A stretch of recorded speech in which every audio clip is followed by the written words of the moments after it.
मेरा नाम कमलेश है और मैं हरियाणा का रहने वाला हूँ। मेरी औरतों के कपड़े की दुकान है जो शहर के मुख्य बाजार में अच्छी चलती है। 15 साल पहले मेरी ज़िंदगी में एक तूफान आया जब मेरी बीवी को बीमारी ने छीन लिया। उस वक्त मेरी बेटी सालू सिर्फ 4 साल की थी। दिल टूट गया था और मन में डर था कि सालू का ख्याल कौन रखेगा।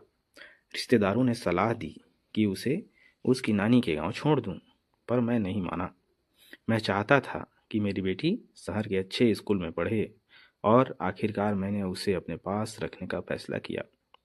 मैंने एक काम वाली बाई रखी जो खाना बनाती और घर का काम संभालती। मैं अपनी दुकान पर दिन रात मेहनत करता ताकि सालू को हर सुख दे सकूं।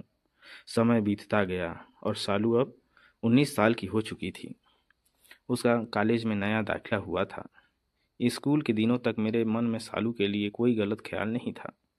वो मेरी बेटी थी, मेरा गर्व। लेकिन जब वो 12वीं के आखिरी साल में थी तब उसके शरीर में बदलाव आने लगे और जब वो घर पर सलवार सूट पहनती तो मुझे लगता था कि वो ये बात समझती थी। कई बार वो जानबूझकर ऐसे कपड़े पहनती थी जिनमें उसका फिगर और उभर कर सामने आता। कॉलेज में दाखिल के वक्त उसका फिगर और निखर गया। उसकी पतली कमर, ऐसा था कि कोई भी मर्द उसकी ओर देखे बिना नहीं रह सके। सालू न सिर्फ खूबसूरत थी बल्कि समझदार भी हो गई थी। वो घर का सारा काम संभालने लगी थी। खाना बनाना, घर की सफाई और मेरे कपड़े तक तैयार रखना। वो मेरे साथ खुलकर बातें करती थी और मैं उसकी हर बात में अपनी बीवी की छवि देखता। एक रविवार की सुबह मैं दुकान जाने की तैयारी कर रहा था। सालू फर्श पर पोंछा लगा रही थी। उसने टाइट सलवार सूट पहना था जिसमें उसके बाहर निकलने को बेताब थे और सलवार को नीचे से मोड़कर ऊपर किया था जिसमें उसकी चिकनी गोरी शरीर नजर आ रही थी। उसकी हर हरकत में एक अजीब सी कशिश थी। मुझे देखते ही वो चौंक गई और जल्दी से सूट ठीक करने लगी। शायद उसे लगा था कि मैं पहले ही दुकान चला गया हूँ। सूट टाइट होने की वजह से उसे ठीक करने में दिक्कत हो रही थी। मैंने कुछ नहीं कहा और दुकान के लिए निकल गया, लेकिन मेरा दिमाग उसी दृश्य में अटक गया। शाम को जब मैं घर लौटा, सालू खाना बना रही थी। उसने अब अपनी माँ का ढीला ढाला सूट पहना था जो उसकी माँ का पसंदीदा था। उसका रंग हल्का गुलाबी था और नेकलाइन इतनी गहरी कि उसकी गोरी त्वचा चमक रही थी। हम दोनों जमीन पर बैठकर खाना खाते थे।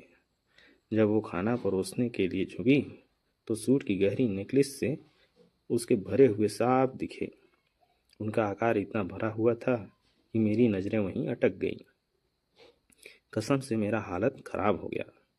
पिछले 15 सालों में मुझे ऐसा जुनून कभी नहीं हुआ जैसा उस पल सालू को देखकर हुआ। वो अपनी माँ से भी ज़्यादा कामुक लग रही थी। मैंने सोचा, अगर एक झलक ने ये हालत कर दिया तो उसे बाहों में भरने का मज़ा क्या होगा। खाना खाने के बाद मैंने उसे मेरे कमरे में बुलाया। वो थोड़ा हिचक रही थी। शायद उसे भी कुछ एहसास हो रहा था। उसकी आंखों में एक अजीब सी चमक थी और उसकी सांसें थोड़ी तेज थी। जैसे ही वो कमरे में आई, छत से कुछ आवाज़ आई। खिड़की से देखा तो बाहर आंधी चल रही थी और बारिश होने वाली थी। सालू ने बताया कि छत पर कपड़े सूख रहे हैं। हम दोनों जल्दी से कपड़े लेने ऊपर चले गए।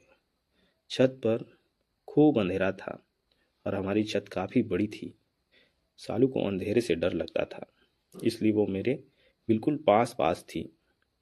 उसके गर्म शरीर मेरे कमर से टकरा रहे थे और मेरा गर्म होने लगा और अब उसके साइज से छोटी हो चुकी थी। उनकी लेस और रंग मेरे हाथों में महसूस हो रहे थे। कपड़े लेकर जब हम नीचे आए तो उसने मेरे हाथ से अपनी कपड़ा छीनकर अलमारी में रख दी।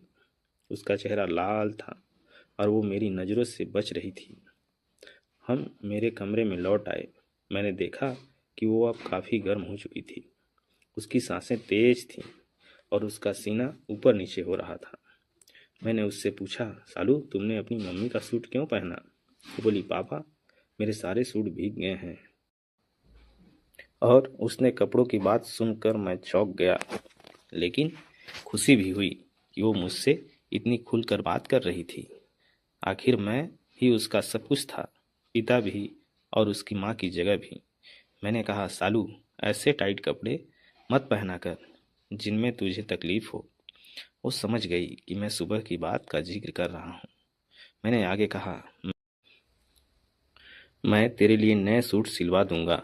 घर पर अपनी मम्मी का सूट पहन, कपड़ा जरूर पहना कर, कोई भी आ सकता है। वो बोली, आवाज में बोली, पापा, आपके सिवा और कौन आएगा। उसका लहजा ऐसा था जैसे वो कह रही हो कि मैं उसके शरीर को देख सकता हूँ। मेरा दिल जोर जोर से धड़कने लगा, लेकिन मैंने जल्दबाजी नहीं की। समझदारी से कहा, जैसी तेरी मर्जी। अब वो शरारती मूड में आ चुकी थी। उसने कहा, पापा, मम्मी के बारे में कुछ बताओ ना। मैंने मना किया, लेकिन वो जिद करने लगी। बोली, जब तक नहीं बताओगे मैं यहीं रहूंगी। मैंने हार मान ली और कहा, तेरी मम्मी मुझे बहुत प्यार करती थी, मेरी हर बात मानती थी, घर का सारा काम करती थी, मेरी टांगें दबाती थी, और जब हम कमर दर्द करती थी तो वो थपाक से बोली, पापा, मैं भी आपकी टांगें दबाऊंगी। मैंने कहा, नहीं, लड़कियां ऐसा नहीं करती। तो वो बोली, तो कमर ही दबाने दो। मैंने कहा, कल दबाना। वो मान गई और अपने कमरे में सोने चली गई। कसम से उस रात मेरा दिल कर रहा था कि अपनी बेटी को भी बाहों में भर लूं, लेकिन मैंने खुद को रोका। सोचा, थोड़ा इंतजार और करूंगा। उस रात के बाद सब कुछ बदल गया। अगले कुछ दिन सालू और मेरे बीच एक अजीब सी खामोशी, तनाव था, जो जानबूझकर मेरे आसपास ज़्यादा रहती। कभी मेरे लिए चाय बनाती, तो कभी मेरे कपड़े प्रेस करती। उसकी हर हरकत में एक छिपा हुआ न्योता था। एक शाम मैं दुकान में थक कर लौटा। बाहर बारिश हो रही थी और घर पर सिर्फ हम दोनों थे। काम वाली छुट्टी पर थी। सालू ने मेरे लिए खाना बनाया था, पसंदीदा आलू पराठे और दही। उसने एक पतला गीला सलवार सूट पहना था, जो बारिश में भीगने की वजह से उसके शरीर से चिपक गया था। उसके शरीर साफ नजर आ रहे थे और उसने जानबूझकर दुपट्टा नहीं लिया था। खाना खाते वक्त वो बार बार मेरी तरफ देख रही थी। मैंने कहा, सालू, तू इतना काम क्यों करती है, आराम भी कर लिया कर। वो मुस्कुराई और बोली, पापा, आप मेरी इतना फिक्र क्यों करते हो, तो मैं आपकी क्यों ना करूं। उसकी बातों में एक अजीब सी मिठास थी। खाना खत्म होने के बाद वो मेरे पास बैठ गई और बोली, पापा, आपकी कमर दर्द कर रही होगा ना, दुकान पर सारा दिन खड़े रहते हो, लेट जाओ, मैं दबा देती हूँ। मैंने मना किया, लेकिन वो नहीं मानी। बोली, पापा, आपने कहा था कि मम्मी आपकी कमर दबाती थी, अब मैं हूं ना। मैं बिस्तर पर लेट गया। सालू मेरे पास बैठी और मेरी कमर दबाने लगी। उसका स्पर्श गर्म था और मेरे शरीर में सिहरन दौड़ रही थी। उसने धीरे धीरे अपने हाथ मेरी पीठ पर फिराए और फिर मेरी जांघों की तरफ बढ़ने लगी। मैंने कहा, सालू, बस कर, लेकिन मेरी आवाज़ में वो ताकत नहीं थी।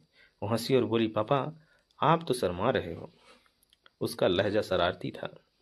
तभी अचानक बिजली चली गई और कमरा में अंधेरे में डूब गया। बाहर बारिश की आवाज़ तेज हो रही थी। शालू डर के मारे मेरे और करीब आ गई। उसका शरीर मेरे शरीर से सट गया और उसके मेरी छाती पर दब रहे थे। मैंने कहा, सालू, मोमबत्ती ला। वो बोली, पापा, मुझे डर लग रहा है, आप मेरे साथ चलो। हम दोनों रसोई की तरफ गए, लेकिन अंधेरे में उसका हाथ मेरे हाथ से बार बार टकरा रहा था। मोमबत्ती जलाने के बाद हम कमरे में लौटे। अब वो मेरे बिल्कुल पास बैठी थी। उसने कहा, पापा, आज रात मैं आपके पास सो जाऊं। बारिश की वजह से डर लग रहा है। मेरा दिमाग कह रहा था कि ये गलत है, लेकिन मेरा शरीर उसकी गर्मी को महसूस कर रहा था। मैंने हाँ में सिर हिलाया। वो मेरे बगल में लेट गई। उसका सूट गीला होने की वजह से उसकी त्वचा साफ दिख रही थी। मोमबत्ती की रोशनी में उसका चेहरा और कामुक लग रहा था। मैंने कहा, सालू, कपड़े बदल ले, नहीं तो बीमार पड़ जाएगी। वो हंसी और बोली, पापा, आप क्या छिपाना, आपने तो सब देख लिया। उसकी बात सुनकर मेरा पूरा हिल गया। वो उठी और मेरे सामने ही अपना सूट उतारने लगी। उसने धीरे धीरे सलवार का नाड़ा खोला। मैंने कहा, सालू ये क्या कर रही है?